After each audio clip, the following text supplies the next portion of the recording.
space now. Mary, I know that you've got a question for Karen Seeley. What would you like to ask her? I have an ensuite, which I'm glad to have, but it's really tiny, and the worst of it is the small vanity. I have like no storage and no place on top to put my blow dryer, my makeup, my mirrors, anything. So I was wondering if there's some way I could fit a bigger vanity into this bathroom.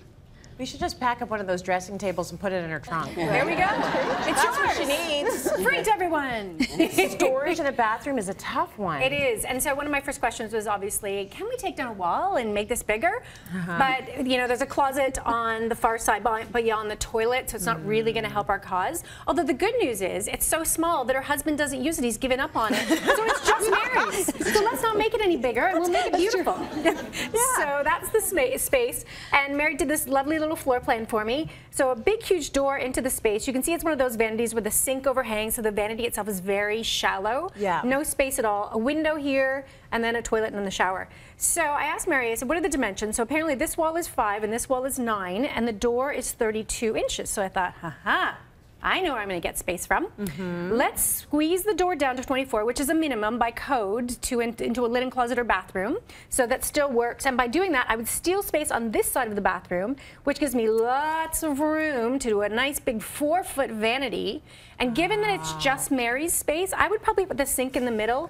And the great news is that the plumbing's already on this wall. So we can just run it behind the vanity. So this is actually a very cheap and cheerful way to update the bathroom.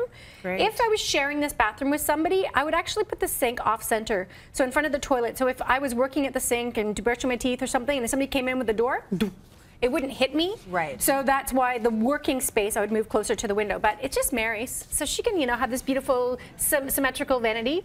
Whenever we're renovating a bathroom, I try not to move the toilet. Rotating, no problem, but moving, that's when it becomes expensive. Yes. And I think we could update the whole look. So Mary was saying it's all builder's beige right now, and I asked her what color she has in her bedroom. It's always nice when there's flow from the bedroom into your ensuite.